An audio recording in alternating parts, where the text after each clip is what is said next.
Good morning all the friends. आज का जो हमारा क्वेश्चन है दोस्तों मैथमेटिक्स के अंदर ये अरिथमेटिक बेस्ड क्वेश्चन है। ये देखा है कि एक व्यक्ति के पास कुछ मुर्गियां तथा कुछ गौवे हैं। यदि सिरों की संख्या 48 हो और पैरों की संख्या 140 हो तो मुर्गियों की संख्या ज्ञात करो। ऑप्शन दे रखे हैं दोस्तों 22, 23, 26 या 24। इस टाइप का क्वेश्चन दोस्तों तकरीबन प्रत्येक एग्जाम में देखने को मिलता है, क्योंकि ये बेसिक क्वेश्चन है। तो ऐसे क्वेश्चन को हम ऑप्शन मेथड से करेंगे दोस्तों, एक्स वाई यूज नहीं करेंगे हम इसके अंदर। देखिए कैसे। इसने कहा है कि सिरों की संख्या जो है वो 48 है दोस्तों। अब सिरों का मतलब ये है कि टोटल नंबर ऑफ हेड्स जो है वो 48 है। इसका मतलब कुल जो पशु है यहाँ पर यानी मुर्गियों तथा गौएं जो है कुल जो है 48 है। ये पता लग गया हमारे को सिरों की संख्या से, यानी टोटल नंबर्स ऑफ हैंड्स और काउज जो है वो 48 है, वो इस लाइन से पता लग रहा है। और आगे दिया और पैरों की संख्या 140 हो। तो यहाँ जो पैर है दोस्त आपको पता है एक मुर्गी के 2 पैर होते हैं और गऊ के जो है वो 4 पैर होते हैं, वो मिलाकर के 140 है। तो हम इसको ऑप्शन मेथड से सोल्व करेंगे दोस्तों, जहां हमारे को टोटल 140 पैरों की संख्या लेग्स की काउंटिंग करनी है, जहां 140 बढ़ जाए वो हमारा राइट आंसर हो। तो हम पहला ऑप्शन उठाते हैं दोस्तों। इसने कहा है 22, यानी मुर्गियों की संख्या मान लेते हैं 1 मिनट के लिए 22 है या नहीं है। तो हमने 22 को लिया। यदि 22 मुर्गियां हैं, हैंड्स है, तो आपके देख सकते हो कि टोटल यदि 48 हो तो यहाँ जो आपकी गौवे हैं वो कितनी बचती हैं, आप इसमें से माइनस कर लो। तो ये कितना बचेगा, 8 में से 2 गया 6 और 4 में से 2 गया 2, यानी 22 हैंड्स हैं और 26 जो आपके पास काउ है। क्या ये बात सही है या गलत है, हम इनके पैरों की संख्या चेक कर लेते हैं। यदि 140 आता है तो हमारा ये ऑप्शन सही है, वरना गलत है।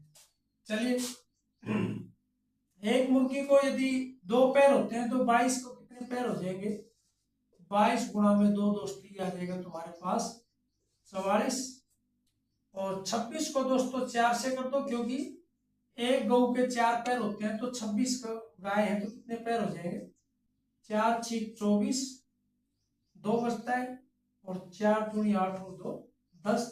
इसका जोड़ करोगे तो दोस्तों आपके पास ये आ जाएगा 148, जबकि ऑप्शन में हमारे पास 140 दे रखा है, यानी पैरों की संख्या जो 148 है, इसका मतलब ऑप्शन ए तो हो नहीं सकता।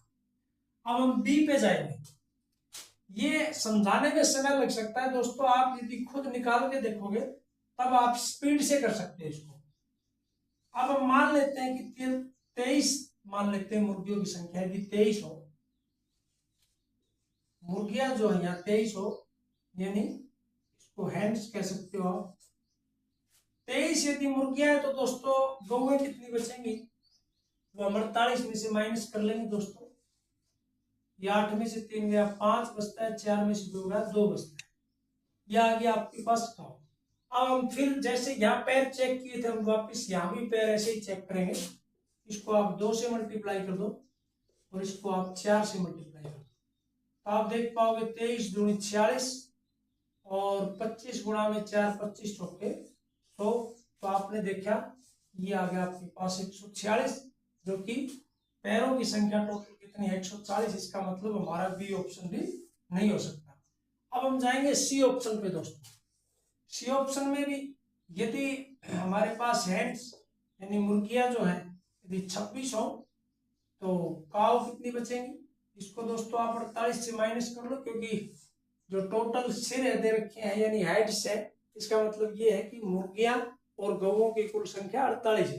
तो यदि हम मानते हैं कि 1 मिनट के लिए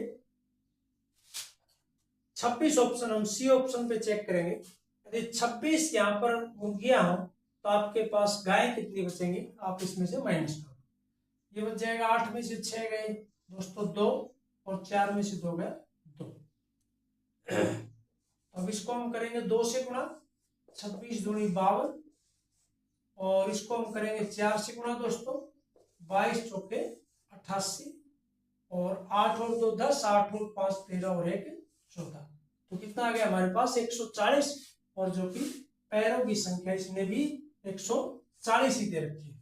तो इसका मतलब हमारा सी ऑप्शन जो है वो राइट ऑप्शन है। तो उम्मीद करता हूं दोस्तों ये कंसेप्ट अच्छा लगा होगा, और तकरीबन इस टाइप का क्वेश्चन आपको एग्जाम में जरूर मिलेगा।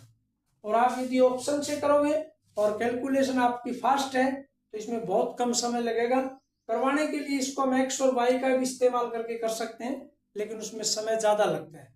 और यदि आपकी कैलकुलेशन फास्ट है तो आप इसी मेथड से कीजिए, इसको ट्रिक मेथड से।